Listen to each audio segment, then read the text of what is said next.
Hi guys, this is me, Chain Tasnim Binti and welcome back to my new another daily vlog. So ওই দিন আমরা রাজশাহী থেকে ঢাকায় back করতেছিলাম। So back করার আগের দিনের প্রিপারেশন অ্যান্ড ট্রাভেলটা কেমন ছিল সেই নিয়েই থাকছে আজকের vlog. So hope you all of guys will enjoy this. ঢাকায় ব্যাক করার আগের দিন ইউজুয়ালি অনেক বেশি ব্যস্ততা যায়, রাশ যায়, কাজ সবার সাথে দেখা করা লাগে অ্যান্ড তারপর হচ্ছে ব্যাকপ্যাক সব কিছু মিলে অনেক অনেক রাশ যায়। সো ওই দিন আবার চলে গেছিলাম হচ্ছে জুয়েলারি শপে আম্মুর সাথে, নুপুরটা রেডি ছিল সো এনে ফেললাম। আফটার দেন দ্যাট হচ্ছে আমাদের বাসার সামনে এত সুন্দর একটা ফুড স্টল আছে, মানে ওই ফুড স্টলের খাবারগুলো এত এত মজার যেটা একদম বলার বাইরে। আমি লিটারালি মিস করতেছি এই খাবারগুলো, মানে যেমন ঝালমুড়ি তেমনই হচ্ছে চটপটি, কোনটা রেখে কোনটা খাবো, মানে তার সাথে হচ্ছে নুডলসটাও অনেক বেশি মজার ছিল।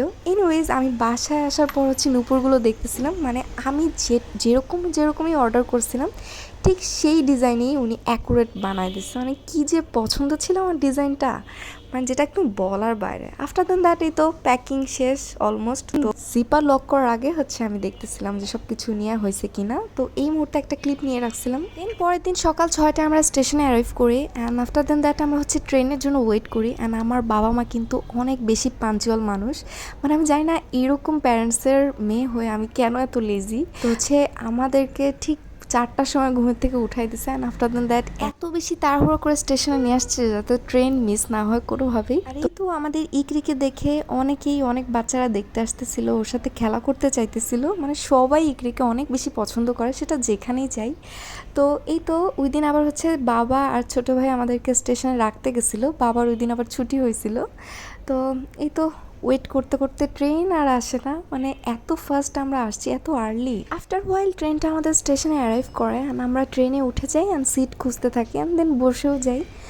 অ্যান্ড যে কথাটা না বললেই না, আমার বাবা মানুষটা পুলিশ হইলে কি হবে, মানে খুবই ইমোশনাল, মানে স্পেশালি আমার ক্ষেত্রে, মানে আমি যে তার কত প্রিয়, মানে প্রত্যেকবার আমাকে রেখে আসার সময় এভাবে কান্না করে।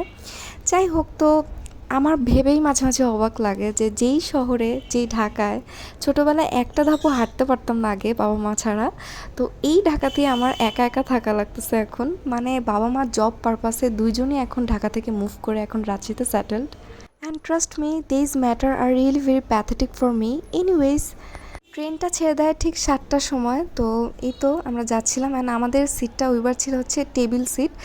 7টায় আমাদের ট্রেন ছেড়ে দেয় অ্যান্ড এইবারও আমাদের টিকিটটা এমন পজিশনে কাটা হয়েছে, এইবারও আমাদের ট্রেনটা আমাদের এগেনস্টে উল্টা যাচ্ছিল। এনিওয়েজ তো তারপর এই তো আমরা যাচ্ছিলাম এভাবেই, আর কি করার। আর এই তো ইকরি বেচারা ইনিশিয়ালি একদমই শান্তশিষ্ট থাকে, বাট টাইম বাই টাইম এত বেশি দুষ্টু হয়ে যায় ট্রাভেলের টাইমে যেটা বলার বাইরে।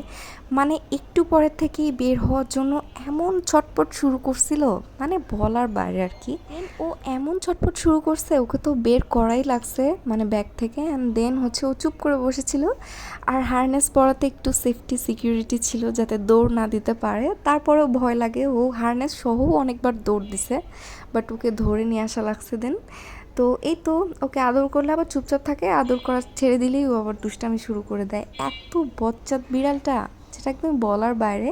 তো এভাবেই আমাদের ট্রাভেলটা কাটতেছিল অ্যান্ড কিছুক্ষণ পর ওয়েদারটা এত বেশি গ্লুমি হয়ে যায়, মানে কিছুক্ষণের জন্য জাস্ট মনে হচ্ছিল এই বুঝি কুয়াশা পড়ে গেছে, মানে উইন্টার চলে আসছে এরকম মনে হচ্ছিল। তো এটা কুয়াশা না, মানে অনেক বৃষ্টি হচ্ছিল যার কারণে এরকম হয়ে গেছিলো।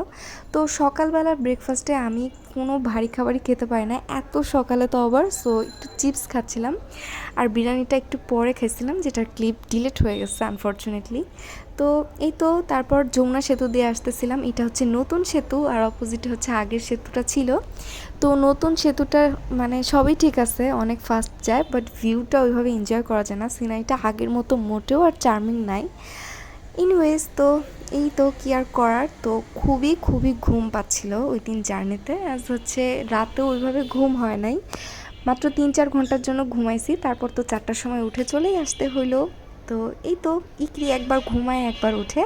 তারপর হচ্ছে ট্রিকিকে বের করা লাগছিল, বিকজ ট্রিকি বেশিক্ষণ খাঁচায় থাকতে পারে না, আরও সাফোকেটেড অবস্থায়। আর যে কথাটা না বললেই না, মাশাআল্লাহ আমাদের ট্রিকিটা এত বেশি টেম হয়েছে, মানে ওকে যখন ছেড়ে দেওয়া হয় ও জাস্ট আমাদের ঘাড়ে এসে বসে, হয় আমার ঘাড়ে নাহলে সাকিবের ঘাড়ে। মানে ওর উপর আমাদের এত বেশি ট্রাস্ট হয়েছে ইদানিং যে আমরা চাইলে ওকে খোলা আকাশেও ছেড়ে দিতে পারবো, এন ও আমাদের কাছেই ব্যাক করবে। এই ট্রাস্টটুকু আমাদের ওর উপর আছে। তো এই তো ও আবার শুয়ে থাকতেছিল, বসে থাকতেছিল। As you can guys see, আমরা কিন্তু ওকে হারনেস পরাই নাই, হারনেস ছাড়াই ও কিন্তু ফ্রি ফ্লাইটলি উড়াউড়ি করতেছিল। তো এই তো এভাবে আর কি যাচ্ছিল আমাদের সময়। তারপর ওকে রেখে দিই। অ্যান্ড এক পশলা বৃষ্টির পর আকাশ যে কি সুন্দর হয়ে যায় যেটা একদমই বলার বাইরে। আরও ট্রেন জার্নিতে বাইরের সিনারি এনজয় করার সময় আকাশটা আরও সুন্দর করেই দেখা যায়। আমি অলওয়েজ জানালার ধারের সিটটাই নেই। তো এই জানালার ধারের সিটটা আমি কারোর জন্যই কম্প্রোমাইজ করি না। এর আগের ব্লগেও আমি বলছি, তো আমার জামাইয়ের সাথেও আমি কম্প্রোমাইজ করি না। মানে উইন্ডো সাইড সিটটা আমার এত বেশি পছন্দ। তো এই তো এই কুশনটা আমার ট্রাভেলে অনেক বেশি হেল্পফুল, কাজ এই কুশনটা দিয়ে আমি ঘুমাইছিলাম 2 ঘন্টা। অ্যান্ড ঘুম থেকে ওঠার পরেও ঘুম যাচ্ছিল না, সো কফি খেয়ে নিচ্ছিলাম। তো এই তো ইকরি আবার ঘুমাচ্ছিল, দেন আমার ফোনের চার্জ শেষ হয়ে গেছিলো দেখে আর ক্লিপ নিতে পারিনি।